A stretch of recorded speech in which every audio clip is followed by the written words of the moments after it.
안녕하십니까? 2020년 4월 15일 수요일입니다. 오늘 말씀은 신명기 5장 22절에서 33절까지 말씀입니다.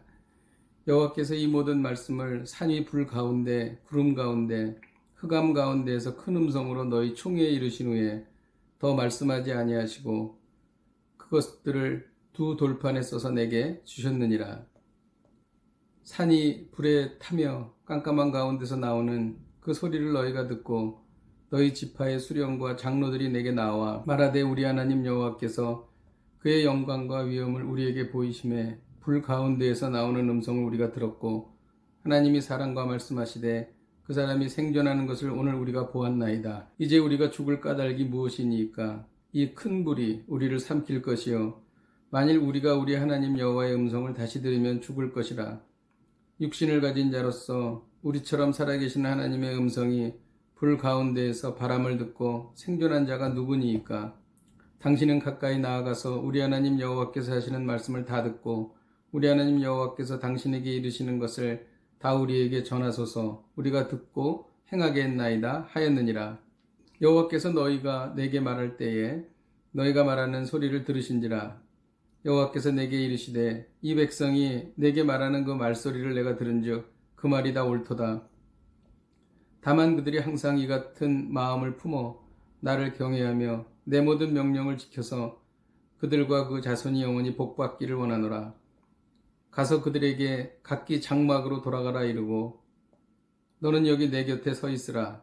내가 모든 명령과 규례와 법도를 내게 이르리니 너는 그것을 그들에게 가르쳐서 내가 그들에게 기업으로 주는 땅에서 그들에게 이것을 행하게 하라 하셨나니 그런즉 너희 하나님 여호와께서 너희에게 명령하신 대로 너희는 삼가 행하며 좌로나 우로나 치우치지 말고 너희 하나님 여호와께서 너희에게 명령하신 모든 도를 행하라. 그리하면 너희가 살 것이요 복이 너희에게 있을 것이며 너희가 차지한 땅에서 너희의 날이 길리라. 아멘.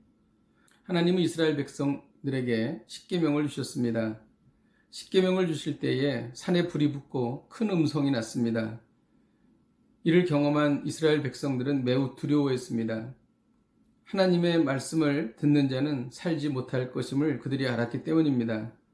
그래서 그들은 모세에게 그 하나님의 말씀을 들어서 자기들에게 전해달라고 말했습니다. 하나님께서는 이것에 대해서 옳다고 말씀하셨습니다. 하나님께서 이스라엘 백성에게 계명을 주신 이유는 이스라엘에게 속박을 주시려는 것이 아니라 이스라엘에게 더 큰 복을 주시기 위함이었습니다. 오늘 이 말씀을 통해서 우리가 배우는 것이 있습니다. 32절과 33절에 보면 그런즉 너희 하나님 여호와께서 너에게 명령하신 대로 너희는 삼가 행하여 좌로나 우로나 치우치지 말고 너희 하나님 여호와께서 너에게 명령하신 모든 도를 행하라고 기록합니다.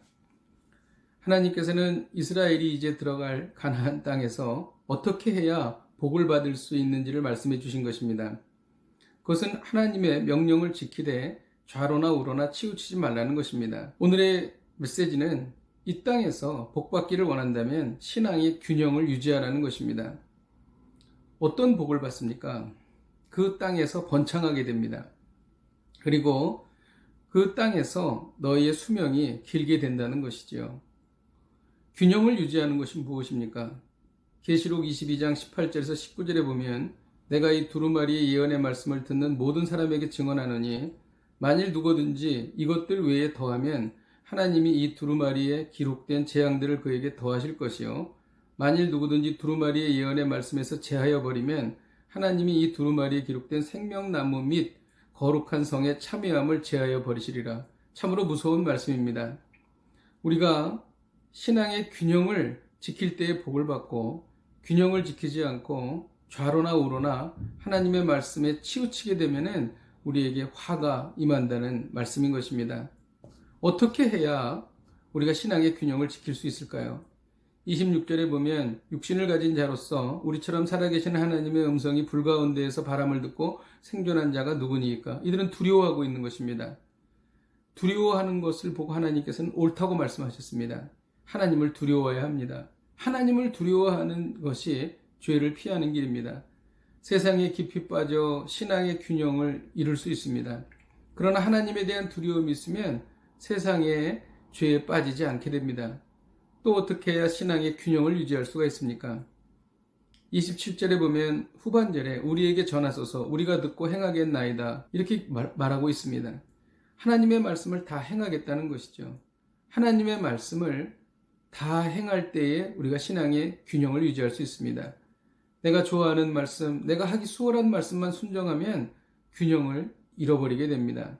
하나님께서 주신 모든 말씀을 우리는 순종해야 하죠. 28절에 보면은 여호와께서 너희가 내게 말할 때에 너희가 말하는 소리를 들으신지라고 기록합니다. 하나님께서는 우리가 이야기하는 것을 들으십니다.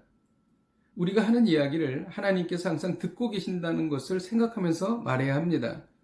이것을 코람데오라고 그러죠. 하나님의 면전에 있는 것 같이 살아라. 이 코람데오 정신을 갖고 살 때에 우리가 신앙의 균형을 유지할 수 있게 되는 것입니다.